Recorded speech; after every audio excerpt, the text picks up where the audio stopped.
Have you ever wondered why love is both the most beautiful and the most confusing thing in life?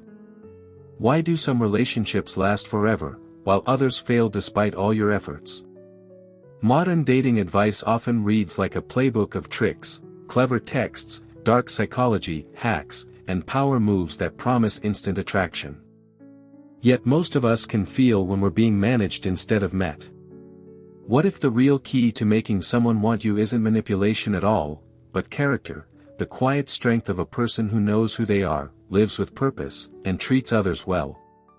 Drawing on the timeless wisdom of Stoicism, this guide shows you how 8 simple practices can transform the way you show up in love, and in life. Welcome to the channel, Stoic Love Wisdom. This is where every story and lesson about love will help you find the answer. Today, we will explore a new perspective through the topic, how to use dark psychology to make her want you. These are real-life experiences and profound lessons that will change the way you perceive love. Follow me, because the most surprising and interesting things are still waiting for you ahead. Before starting, find a quiet place, put on your headphones and relax your mind. Let the sharing in this video help you feel more fully and enjoy every meaningful moment. Are you ready to embark on this journey? Let's begin. 1. Confidence and comfort with yourself. From a Stoic point of view, confidence is not about puffing yourself up or projecting dominance, it's about inner steadiness. The Roman philosopher Epictetus reminded his students that most of what happens in life is outside our control. What remains under our power is our own character, our judgments, and our actions. When you internalize this lesson, you naturally stop chasing external validation, and that's the very quality that makes a person magnetic. In modern dating culture, especially in the US, confidence is often misunderstood as loudness, arrogance, or playing games. A Stoic version is quieter but stronger. You know who you are, what you value, and what you're willing to walk away from. You accept that someone may or may not be attracted to you, and you don't try to manipulate that outcome. Instead, you cultivate virtues like patience, honesty, and composure. Those virtues are visible even in small gestures, the way you handle a delayed text, the way you listen without interrupting, the way you stay calm when plans change. To build this type of confidence, spend time clarifying your principles. What qualities do you admire? How do you want to behave regardless of whether someone likes you back? Journaling, a classic Stoic exercise, can help. So can practicing voluntary discomfort, going a day without your phone, doing a workout when you don't feel like it, or having an honest conversation even if it's awkward. These acts teach you that you can endure temporary discomfort without losing yourself. When you approach someone you're interested in from this mindset, your energy changes. You're no longer trying to win her approval like a prize, you're offering your presence as an equal human being. That sense of self-possession reads as confidence, but it also feels safe and attractive to the other person. In a culture saturated with performative dating apps and quick judgments, authentic steadiness stands out. Paradoxically, the less you try to impress, the more compelling you become, because you're already living from a place of internal freedom. 2. Caring for your appearance and health. Stoicism sometimes gets caricatured as indifference to external things, but the original thinkers didn't teach neglect. They advised moderation and self-respect. Seneca wrote about the value of keeping one's body sound because it's the vessel for virtue. In relationships, your physical presence is often the first message you send. Taking care of your appearance and health isn't vanity, it's a form of respect for yourself and for the people you interact with. In the American dating context, where first impressions often happen in seconds, on a dating profile, at a coffee shop, during a quick introduction, your grooming, style, and vitality are signals. They tell someone how you treat yourself and whether you have the energy to show up consistently. A Stoic approach to this is disciplined but not obsessive. You don't chase every trend or over-optimize your looks, you aim for cleanliness, simplicity, and appropriateness. Well-fitting clothes, good hygiene, and a posture that reflects self-assurance can communicate far more than flashy branding. Health also includes habits. Regular exercise, balanced nutrition, and sufficient sleep are acts of temperance. They give you clear eyes, steady mood, and the capacity to handle stress, all of which make you a better partner. Think of it as building the infrastructure for emotional stability. If your body is exhausted, your patience will be short. If your mind is clouded by sugar highs or late nights, you're more likely to overreact to minor issues in dating.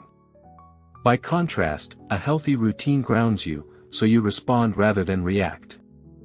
Another Stoic principle is focusing on what you can control and accepting what you can't. You may not have movie star genetics or a perfect jawline. But you can control your grooming, your fitness, and your attitude toward your body. When you practice gratitude for what you have and improve what you can, you radiate a quiet self-acceptance that is deeply appealing. This is especially attractive in a culture where many people struggle with body image. You're modeling a healthier, more disciplined way to inhabit your physical self. Ultimately, caring for your appearance and health is not about manipulating someone into wanting you. It's about living in harmony with reason and virtue.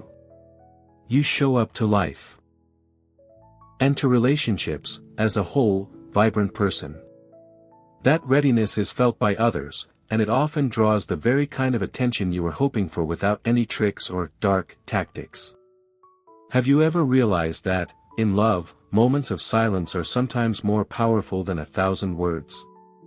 Because in silence, we can hear our heartbeat more clearly and feel the presence of the other person more deeply. Here, I want to explore with you that strength, peace, and stability even when love goes through challenges. If you feel that these shares bring you something positive, please click like to support. And if you haven't clicked subscribe, do it now, so you don't miss any insight into love and maturity. I also hope to hear your story. What is the most valuable lesson that love has taught you? Please share in the comments section so we can learn and be inspired together. Come on, let's move on to the next part with a more prepared mind. 3. Communicate with sincerity and listen deeply. One of the quiet revolutions of Stoic philosophy is its insistence that we examine our own judgments before reacting. In dating, this translates into a very practical skill: sincere communication and deep listening.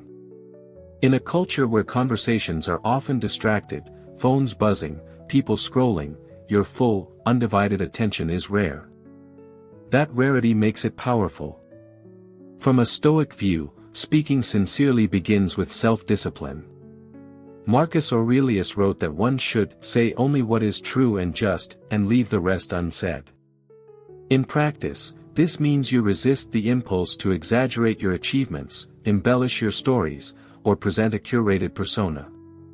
You describe your experiences honestly, even when it makes you vulnerable. You also resist the opposite impulse, oversharing or dumping emotions on someone you barely know. Stoic speech is clear, respectful, and proportionate. Deep listening is the complementary virtue. Instead of planning your next line or scanning for ways to impress, you practice active attention, making eye contact, nodding, reflecting back what you've heard, asking thoughtful follow-ups. You're not just waiting for your turn to talk, you're entering into the other person's world. Epictetus said we have 2 ears and 1 mouth for a reason: to listen more than we speak. When someone feels truly heard, they begin to relax and open up. They sense you're not trying to use them but to understand them.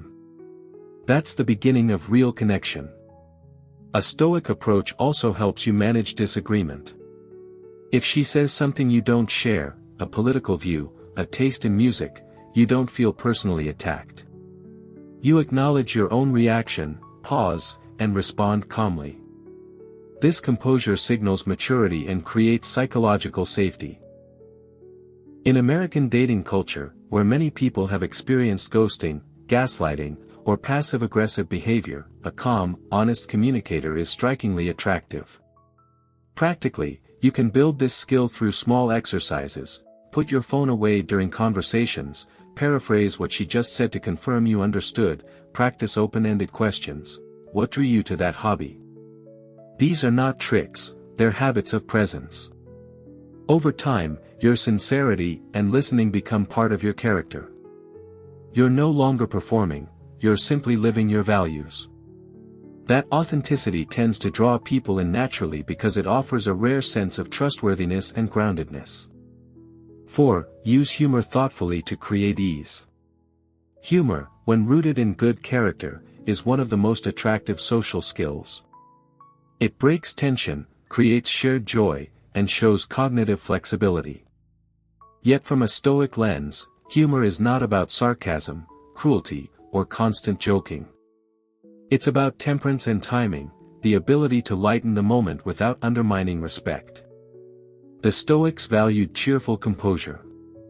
Seneca wrote about cultivating a lightness of spirit even amid adversity. This doesn't mean making fun of everything, it means refusing to be overwhelmed by circumstances. In dating, especially in the US where first meetings can be awkward, coffee shops, dating apps, group events, this lightness can be a gift. A gentle, well-timed joke about the weather or your own clumsy moment can release mutual tension and make both of you more comfortable. The key is empathy. Humor should never punch down or target someone's insecurities. It should invite, not exclude. Self-deprecating humor can be particularly effective when done sparingly, it signals self-confidence and humility at once. For example, joking about your own bad dancing at a concert or your failed attempt at cooking shows you're comfortable in your skin. This mirrors the Stoic practice of accepting your imperfections without shame. Another element is restraint. The temptation is to fill every silence with a quip to keep things fun. A Stoic approach allows silence. You don't fear a pause, you let conversations breathe. This makes your humor more impactful because it emerges naturally rather than as a performance. In a dating culture saturated with memes and one-liners, genuine, situational humor feels refreshing. You can cultivate this skill by exposing yourself to varied social settings, observing comedians who practice clean humor, and reflecting afterward, did my joke uplift or diminish the moment? Was it responsive to her mood? This kind of self-awareness is itself attractive because it shows emotional intelligence. Most importantly, Stoic humor serves a larger goal, building a climate of ease and trust where authentic connection can grow. You're not trying to win her with punchlines, you're signaling that you can handle life's awkwardness with grace. In long-term relationships, this capacity becomes even more valuable. When stress arises, a delayed flight, a burnt dinner, the ability to laugh together keeps the bond resilient. Thus, humor practiced with Stoic temperance isn't a dark tactic at all. It's a humane art, blending wit with empathy, self-knowledge, and timing. Used this way, it doesn't manipulate, it liberates. It makes room for both of you to relax into the possibility of real intimacy. 5. Show passion and purpose without needing approval. If you read the ancient Stoics, you'll notice they never praised passivity. They praised living in accordance with nature, which for a human being means acting with reason, working toward meaningful aims, and serving the common good. That same principle makes someone far more compelling in modern dating. When you have a sense of direction and vitality, you radiate an energy that people instinctively respond to. In American dating culture, it's common to meet people who feel adrift, they're swiping, they're bored at their jobs, they don't know what lights them up.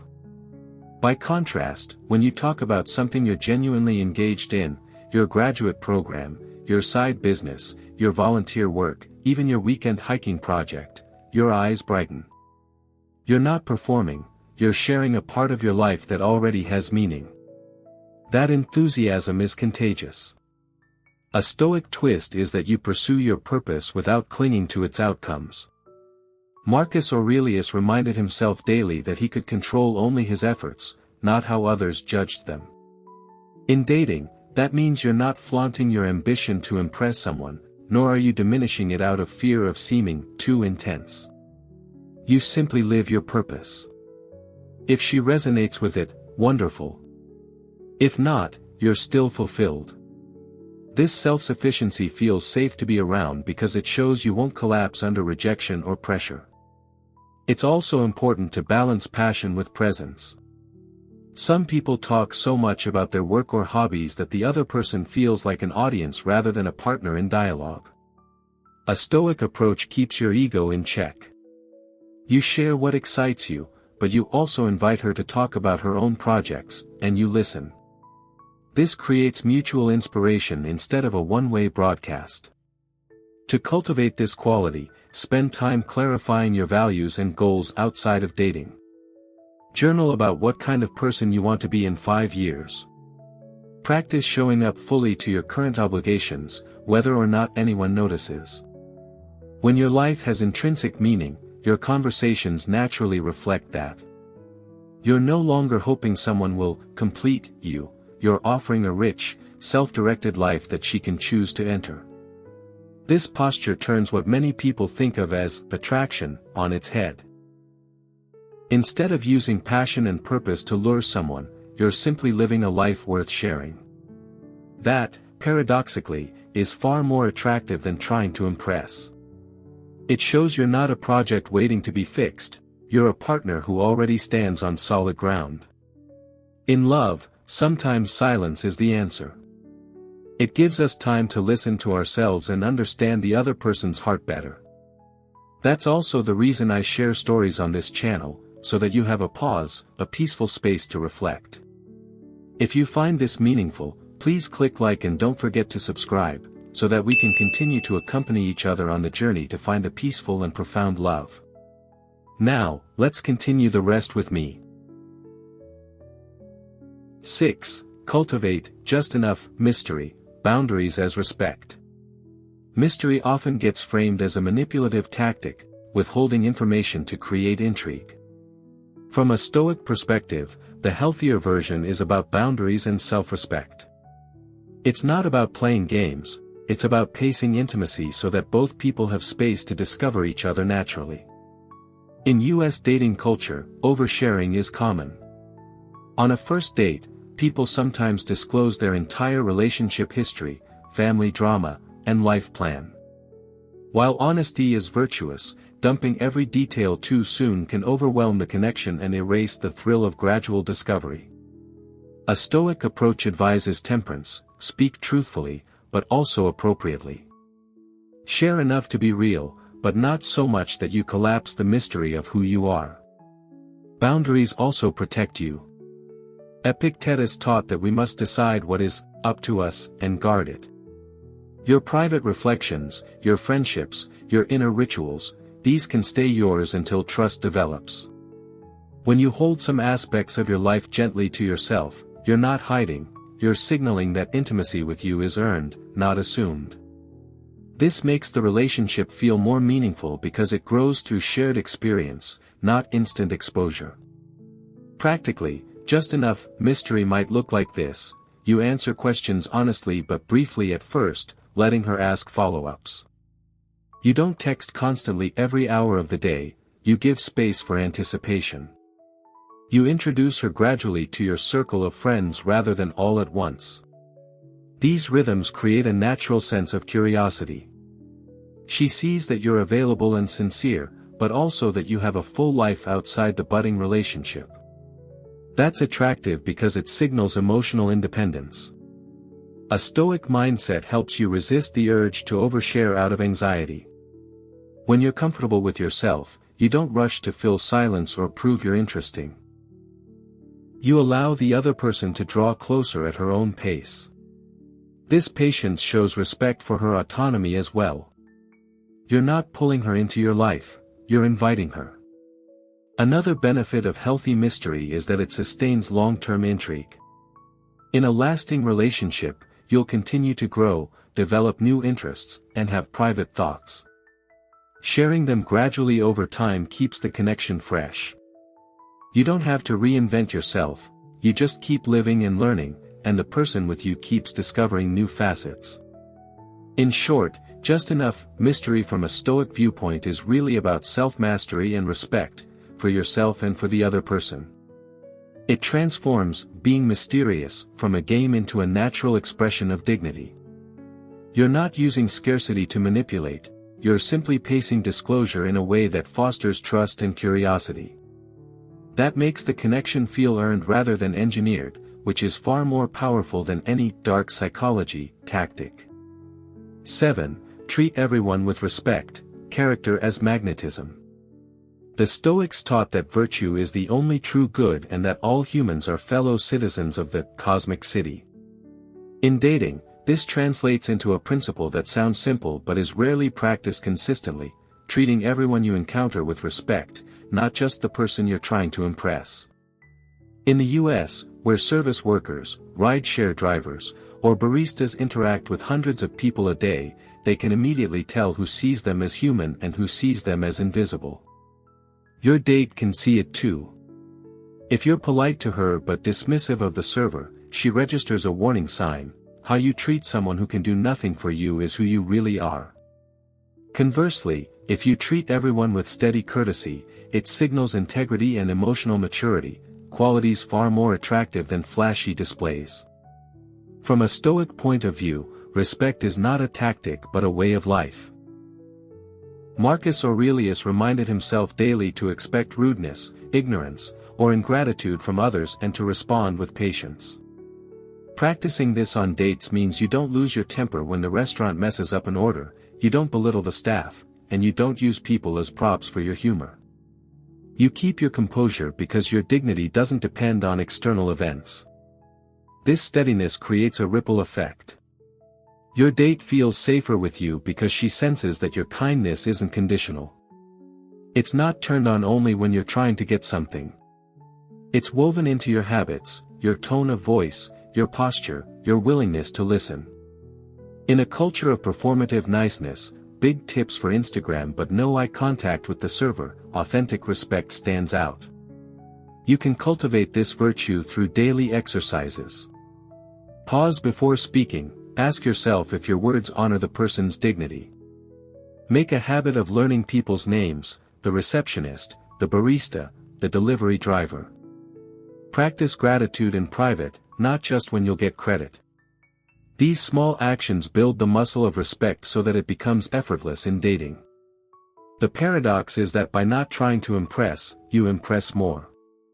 You're showing your date how you would treat her in the long run, not as an object of conquest but as a person worthy of steady regard.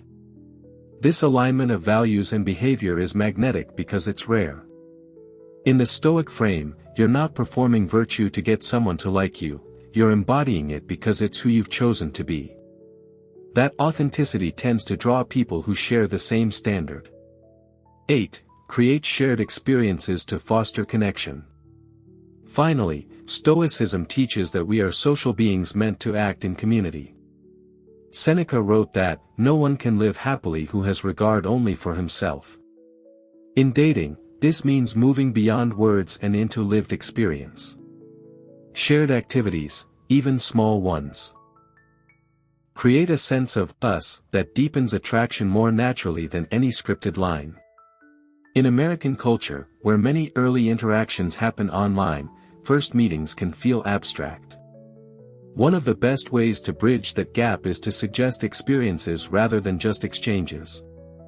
It could be something as simple as a walk in a park, cooking a meal together, visiting a local art fair, or volunteering side by side. When you're engaged in a shared task, you both relax. Conversation flows more easily. You see each other's spontaneous reactions, not just curated answers. A Stoic approach shapes how you do this. You're not orchestrating experiences to manipulate feelings, you're offering opportunities for genuine connection. You also remain calm about outcomes. If the activity goes badly, it rains during your hike, the meal burns, you treat it with humor and equanimity. In fact, handling minor mishaps gracefully can strengthen the bond because it shows resilience. She sees that life with you won't collapse at the first inconvenience. These shared moments also create a bank of positive memories. When she later thinks of you, she's not recalling a text thread but a vivid experience: the laughter on a paddleboard, the smell of fresh bread you baked, the thrill of completing a charity 5K. Memory researchers call this the reminiscence bump. We're more likely to recall emotionally charged, multisensory events.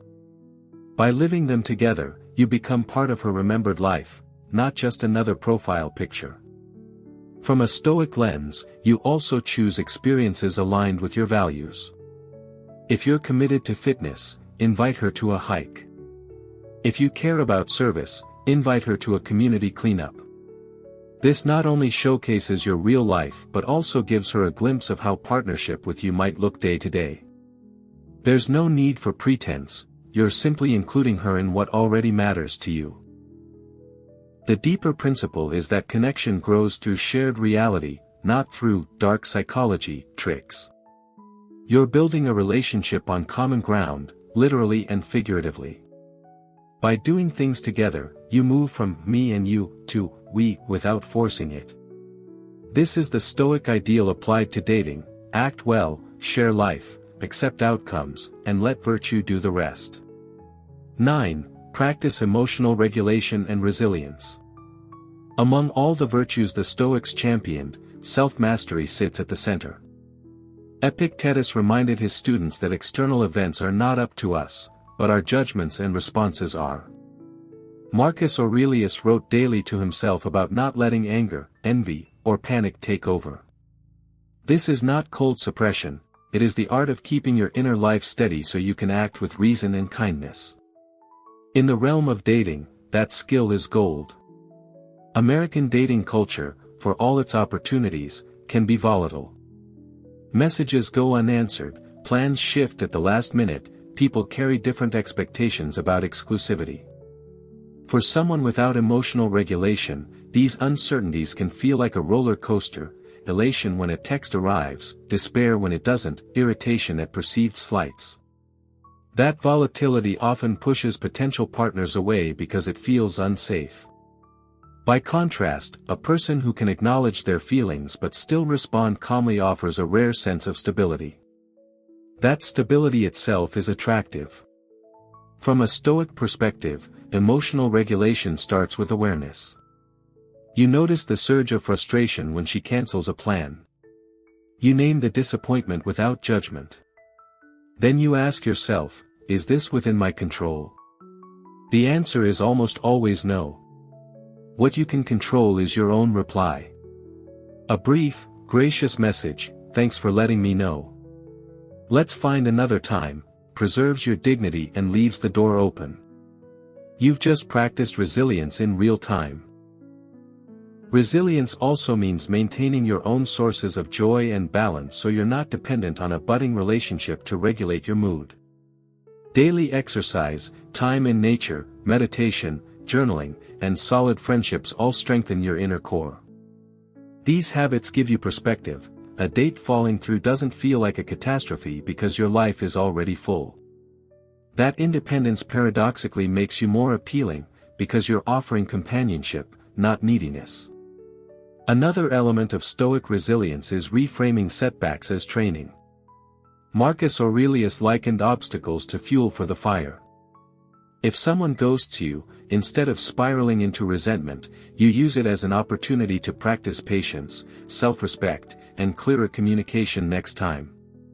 Over weeks and months, these small moments build a kind of emotional muscle memory. You stop fearing rejection because you've proven to yourself you can survive it with grace. In practice, emotional regulation doesn't mean you become an unfeeling robot. You can still express excitement, affection, or disappointment. The difference is that you're choosing when and how, rather than being swept along by impulse. This composure is deeply attractive because it signals maturity. In a dating scene where many people are burned out by drama, you stand out as someone who can handle the inevitable bumps of real life without losing your center. Ultimately, this ninth principle ties the others together. Confidence, humor, healthy mystery, respect, all of them are easier to live when your inner state is steady. You're not performing tricks, you're embodying self-mastery. That self-mastery is not only the heart of Stoicism but also one of the strongest magnets for healthy, lasting attraction. Conclusion. When you step back from the noise of dating advice, the hacks, the dark psychology, the endless do's and don'ts, a quieter truth emerges. Real attraction isn't a trick. It's the natural byproduct of living well. The Stoics understood this centuries ago: you cannot control another person's desires, but you can shape your own character. And character, expressed through everyday habits, is magnetic. Across these 8 principles, confidence rooted in self-knowledge, caring for your health, sincere communication, thoughtful humor, purposeful living, healthy mystery, consistent respect, and shared experiences, the common thread is virtue. Each practice asks you to focus on what's within your control: your discipline, your speech, your boundaries, your actions. None of them rely on deceit or coercion. Instead, they cultivate steadiness, empathy, and self-respect. Those qualities not only attract someone but also sustain a relationship once the first spark fades. For a U.S. audience accustomed to instant gratification and curated images, this approach is refreshingly countercultural. You're not trying to win her attention with theatrics, you're inviting her into a life that already has meaning. You're pacing disclosure, listening deeply, and creating authentic memories together. If she responds, it's because she feels safe and inspired, not because she's been manipulated. Ultimately, the Stoic path in love is the same as in life: act with integrity, accept what you cannot control, and take joy in what unfolds. Whether or not a particular woman chooses you, you'll be stronger, freer, and more alive. And that, paradoxically, is exactly what makes you most attractive. Thank you for watching today's video. I'm so happy to share my lessons about love and relationships with you. I hope you learned something new and can apply it to your life. If you find the video useful, don't forget to like and subscribe to the channel so you don't miss the next videos. Thank you for always accompanying and supporting me. Wish you a good day and don't forget to love yourself a lot.